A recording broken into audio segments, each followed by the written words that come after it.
आपको लिए चलते हरियाणा के अंबाला। पीएम क्या कह रहे हैं, सुनवाते हैं आपको। हरियाणा यानी हिम्मत, हरियाणा यानी हौसला,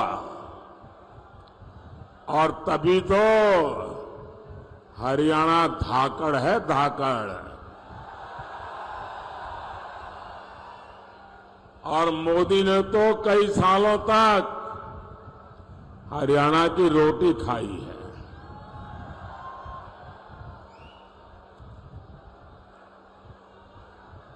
और हरियाणा की तरह ही मोदी ने 10 साल तक सरकार भी धाकड़ चलाई है।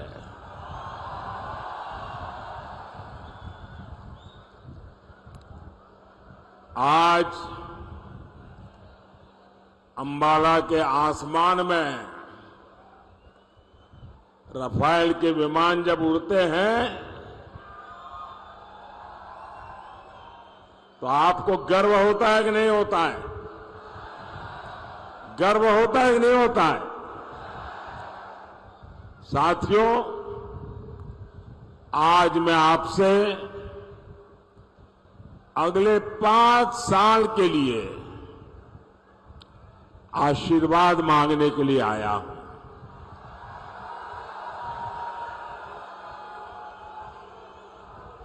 आप इतनी बड़ी संख्या में यहां आए,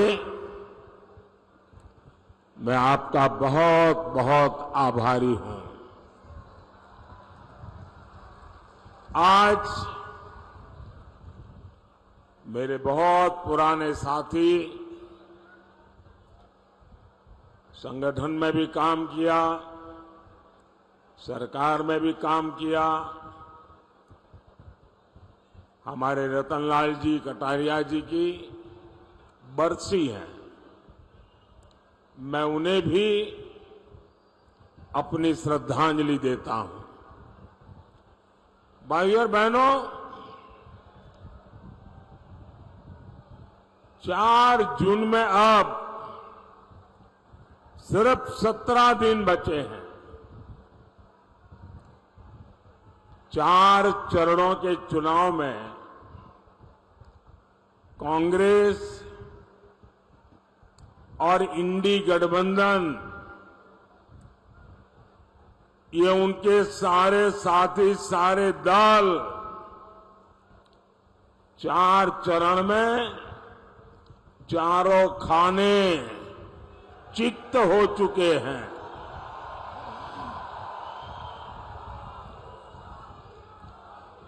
इंडी वालों ने देश के खिलाफ जो भी दांव पेच चले थे, उन्हें चुनाव के मैदान में जनता जनार्दन ने खुद पटकनी दे दी है।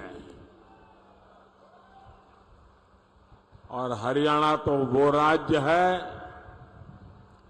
जिसकी रगों में देशभक्ति है। देश विरोधी ताकतों को हरियाणा अच्छी तरह जानता है, पहचानता है। और इसलिए हरियाणा का गांव-गांव, घर-घर एक ही आवाज में बोल रहा है, फिर एक बार, फिर एक बार, फिर एक बार। साथियों, जब देश में एक धाकड़ सरकार होती है तो दुश्मन भी कुछ करने से पहले 100 बार सोचता है।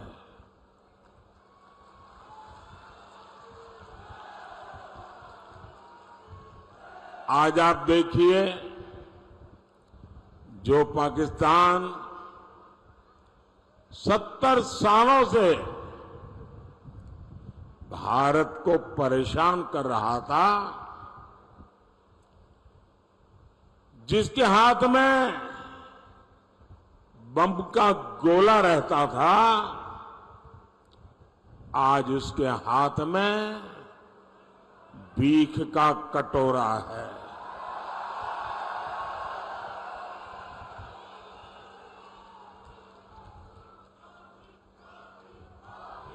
जब धाकड़ सरकार होती है तो ऐसे ही दुश्मन कांपता है। साथियों, क्या कोई कमजोर सरकार जम्मू कश्मीर में हालात बदल सकती थी? जम्मू कश्मीर में हालत बदल सकती थी? वो जमाना याद करिए जब कांग्रेस की सरकार थी।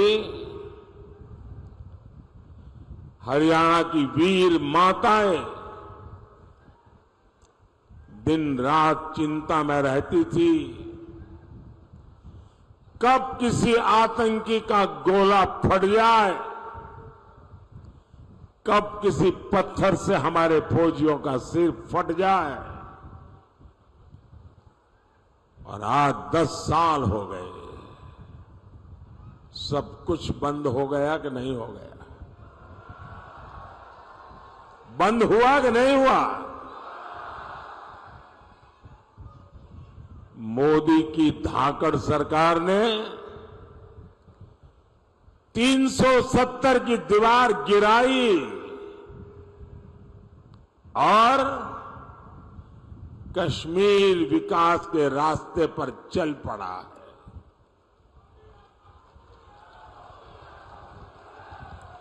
भाइयों और बहनों, कांग्रेस का इतिहास हमारी सेनाओं को, फौजियों को धोखा देने का रहा है। देश का पहला घोटाला कांग्रेस ने भारत की सेना में ही किया था। इस ट्रैक रिकॉर्ड को कांग्रेस जब तक सत्ता में रही हमेशा नए नए घोटाले करके उसे उसने बनाए रखा। बोफोर्स घोटाला, पनडुब्बी घोटाला, हेलीकॉप्टर घोटाला,